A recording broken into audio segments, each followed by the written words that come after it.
I'm not a-hole for refusing to take my nieces/nephews out to fun places anymore since my sister won't help with the bill. My little sister has 6 kids, 10 male, 7 female, 6 female plus 6 female, 4 male and 2 female, who I love and babysit when I can. I'm child-free, and my husband and I have a decent amount of fun money saved for us to spend on whatever we want. And I'd use mine sometimes to take my nibblings fun places. I still take them all out somewhere at least 2 to 3 times a month.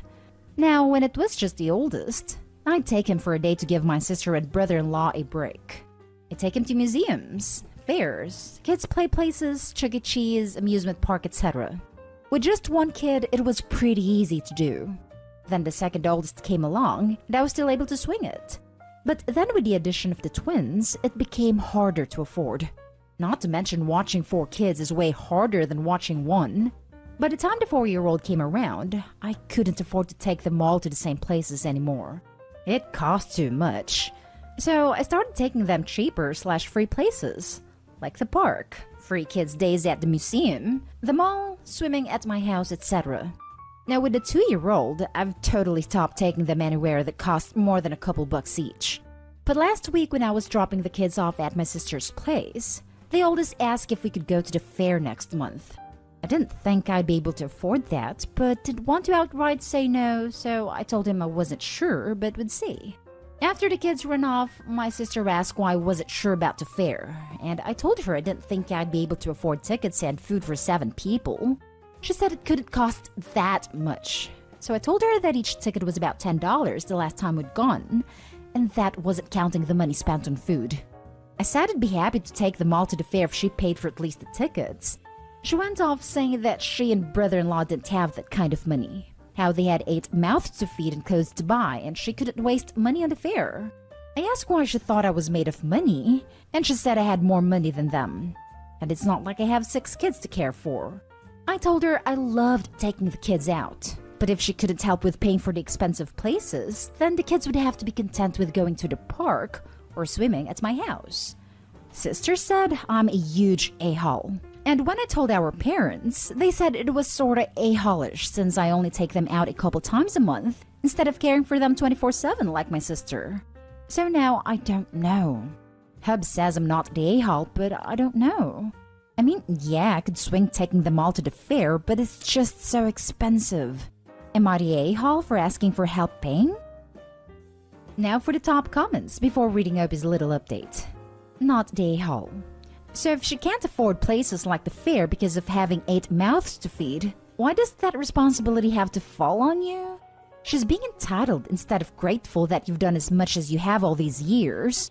Being child-free doesn't mean to have all this disposable income to spend on other people's kids, no matter how much you may love them. Not the a-hole. OP, you take your nieces and nephews out 2 to 3 times a month, which is far more than most aunts and uncles do. And rather than be grateful, your sister is demanding you do more. Your sister is quick to count and spend your money. I think you've found a very wise solution to continue spending treasured time with your nieces and nephews without breaking the bank. You've done nothing wrong at all. It's your sister who's being an unreasonable a-hole. I grew up very close to my aunt and uncle, and some of my fondest memories with them are from when one or both of them babysat us at their house while my parents were both at work. Mom was a part-time worker, so it only happened occasionally that her and my dad's shifts lined up like that, and would spend time with them. My brother and I would play ball hockey in the basement with my cousin. We'd play GameCube, etc. They don't need to be taken to expensive places to create a strong relationship and happy memories with you. The fact that you want to be so present in their lives is amazing. Trust me, my aunt and uncle passed away now, but I will always have my love and memories with them. And your nieces and nephews will too, whether you paid to take them somewhere or not. Definitely not the a-hole here. Not the a-hole. If your sister doesn't have that kind of money, maybe they should stop having children. I'd have stopped at the same point as you. I wouldn't be willing to look after 4 kids even if the tickets were paid for. She should be grateful you're essentially offering free childcare. This. So not only is Opie babysitting 6 children for free, but must also be willing to spend $100 plus as well? 6 kids at the fair may cost $70 to get in, but fair food is also expensive. Plus, I can't even imagine the stress of juggling 6 kids at the fair. Bathrooms alone would be a nightmare. Update. I want to thank everyone for all the amazing comments and DMs. After all the resounding not day hall comments, I've come to the conclusion that I'd become used to my family's treatment of me over the years. I'd always been aware it wasn't really fair, but I put up with it to keep the peace and see my nibblings regularly. But I can't keep spending such outrageous amounts of money on kids that aren't even mine anymore. Especially when I'm not even getting a half-assed thank you in return. It's not fair to me. So I called my sister and told her I won't be taking her kids out for fun days for the foreseeable future. I told her that she's been really entitled to expect me to foot the bill to babysit her kids, and if she apologizes sincerely, then I might start taking them out again sometime in the future. But for now, I'm gonna keep my distance. She didn't take it well, and called me a lot of hurtful names before hanging up on me. Not long after, Mom called me and told me I was being selfish and rude. But I snapped at her that she was being rude. Expecting me to pay upwards of hundreds of dollars a month for kids that I didn't give birth to while cuddling my sister was horrible parenting. And I said how sick and tired I was of being treated like free babysitting for my sister just because I never popped out any grandkids for them. And if she and my sister thought taking all the kids out 3 times a month was no big deal, then I'll send her the bill. Which I did. I sent her pictures of the receipts from the last 3 places I took my nieces/nephews. Each one being no less than $70. She hasn't called or texted me back. I'll just see what happens. But thanks everyone. Now for the next story. Am I the a-hole for telling my dad to buy stepsister old consoles if he wants her to have them so bad? So I, 16 female, started babysitting 2 years ago. I then moved from that to a retail job back in October. I have saved some money and decided to indulge in getting some vintage consoles. Consoles I missed out on, but see games I want to play. I found places that sell them pretty cheap. I've always been a gamer, and it's the only passion I'm glad I can explore more than the older stuff. Ever since I got a 3DS, not one of the older consoles, but I wasn't allowed to have before, my stepsister, 14 female, has wanted to use them too. Mostly the PlayStation and Nintendo consoles. I have always said no. She's careless and demanding, and to me that's the #1 reason she isn't going to get her hands on them. One day we got into a huge fight over it, and she laid on a guilt trip about siblings always sharing, how I'm her big sister and should include her in this stuff. I told her it wasn't going to work on me. She ran to tell my dad, who has bent over backward for her since he married his wife 5 years ago, and sure enough, he tried to do the same again. He told me they weren't really mine since I was his minor kid, they were his. And he wanted me to share with her. I told him he didn't earn the money, that if he argued about him paying the bills, I could just store them until I move out. He told me to stop being a brat and stop hurting my sister's feelings. I told him if he wanted her to have an older console so much, he needed to go out and buy her one, and let her be careless with that, not with something I paid for. That way, it can be something new to add to the list of things she's broken. Both laptops for virtual learning, the remote for our main TV, the drawer to my desk, 2 of my phones, 6 of her phones, her little keepsake box that my grandparents got for each of us the year my dad married her mom, the family console, 3 discs for video games, and not forget my necklace that my mom bought for me when I was a baby. He told me I should be keeping track, and that they have always done their best to replace what was broken. I replied that he and his wife should teach her how to be less destructive, and it's not my job to do it. Then I pointed out not everything could be replaced or fixed easily. He told me I was behaving like a 6-year-old instead of a 16-year-old, and that I had no right to talk back to him.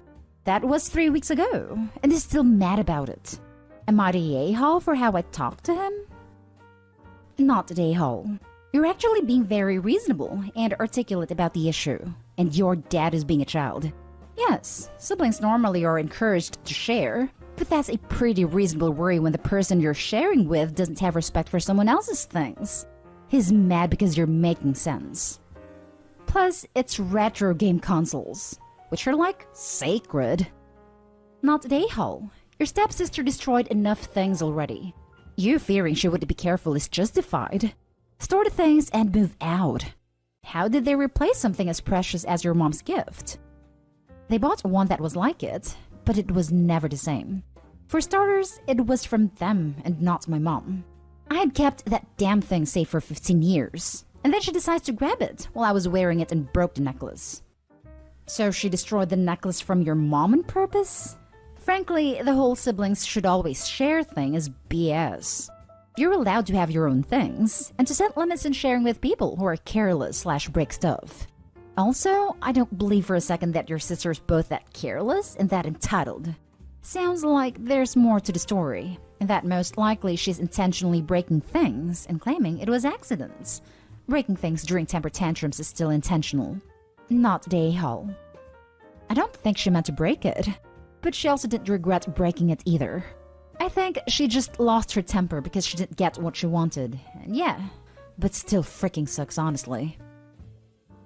Next story is titled, Am I the a-hole for being honest about why we decided on fertility treatment over adoption? My friends and I have always had a mostly negative view on people who exhaust themselves with doing fertility treatments when they can't have kids, instead of just adopting existing children. My husband and I ended up struggling with infertility, so we decided right away to start on adoption first. We tried both a private adoption agency and foster care, and got as far as the home study both times.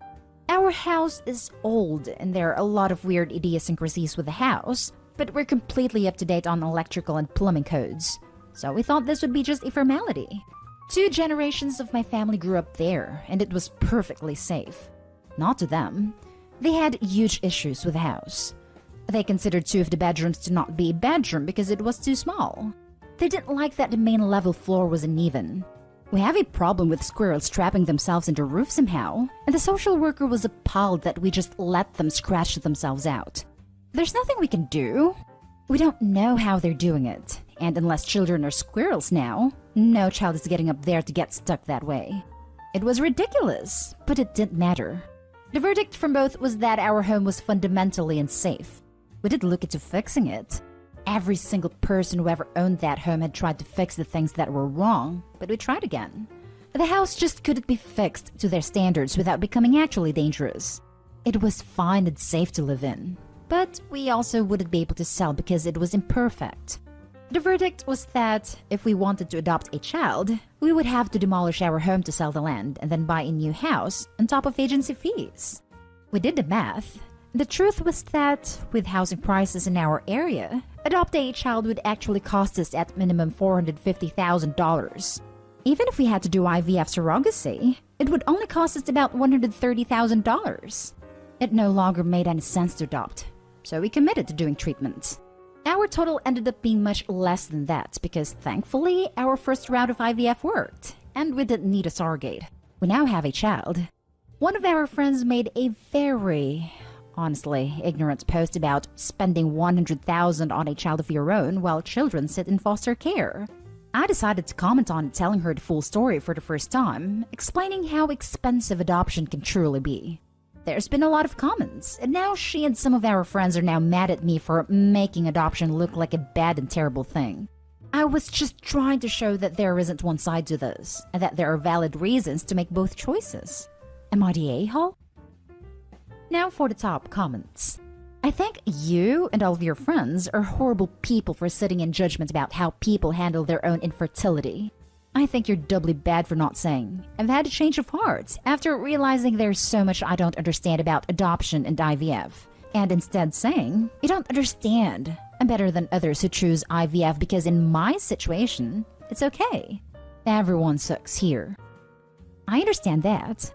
My opinions have changed, and I regret how ignorant I was. Everyone sucks here. You're part of a group that habitually judges the family planning of others. You can't be surprised when they then judged you. They didn't have the life-changing experience you did, and therefore haven't changed. It sounds like you all need a wake-up call. When friendships are based on othering others in circumstances you can't imagine, they aren't healthy friendships. Think about if this group is worth your time and learn from your mistakes. I'm sorry things were so difficult for you, and hope your pregnancy goes well. A quirky little house with a squirrel attic sounds like the setting for a children's novel. Not the a-hole.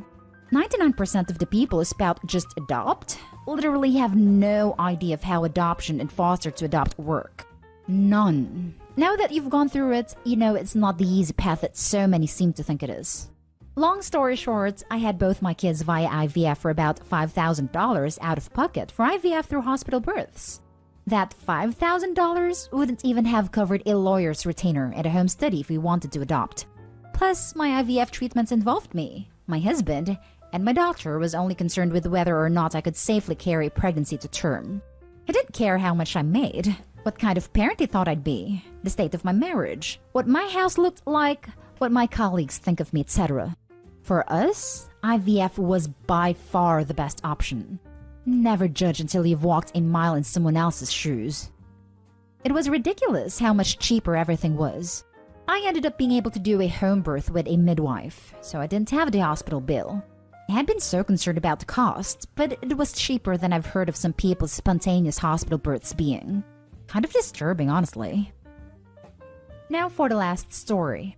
Am I the a-hole for choosing not to follow my in-laws' naming tradition for my daughter? My husband, 24 male, and I, 24 female, had our daughter in November.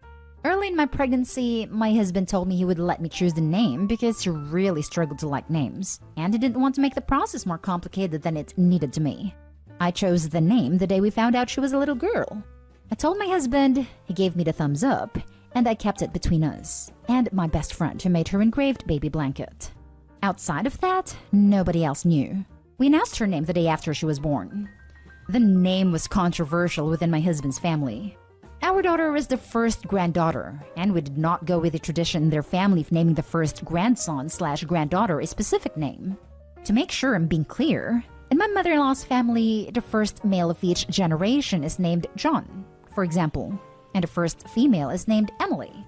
Mother-in-law's oldest grandson is John, but our baby girl is the first granddaughter and was not called Emily. They are very hurt that I would not honor their tradition. It has become a feud because they feel like I disrespected them, and that I should have wanted my daughter to carry on a long-held family tradition that means so much to the family, and I have struggled with some guilt since. My husband told them it was our decision, and sooner or later the tradition was going to be broken, and I did nothing wrong. But my mother-in-law, and especially my oldest sister-in-law, the mother of John, have not given up. Sister-in-law claims that by using a different family middle name, a name shared by both a grandmother of his and a grandmother of mine, it was an even bigger middle finger to them. I told them she is mine and my husband's daughter, and our wishes should be respected. They claim it was still an a-hole thing. Am I the a-hole? Not the a-hole. Repeat after me. I'm sorry you feel that way. Call us when you're over it. This. I hope no one in their family wants to document their genealogy. That would be a nightmare with all those Emilys and Johns. It also becomes a big problem in the digital age with mail, medical records, insurance, etc. Trust me, my husband's grandfather changed his name to a name he liked. Let's say Michael. Then he named his son Michael, and his daughter named her son Michael, and my husband is also Michael. Not one of them goes by Michael except on legal documents. We're constantly getting mail for each other, having to clarify records, etc. Yes, I honestly love my son's name, named the third, but using the family name was a huge mistake. Name Senior is an imprisoned child violator. Name Junior always had issues with background checks before she transitioned to female when our son was 3 years old, and then she hated constantly hearing her dead name. Not Dayhole. This entitled mentality that some family members have over their kids' lives is unbelievable. Name your child what you like and enjoy the good life. Also, congrats. Edit. I might also add that the sister-in-law is probably projecting regret that you did something she wouldn't. I just get flabbergasted that somebody can expect the name of the child can be defined like that. Not Dayhole. Why do people think that a couple's baby is somehow the possession of the whole family? This is your baby. They don't get a say, period. I can't imagine the entitlement of a family thinking they should have more say over a baby than the baby's own mother.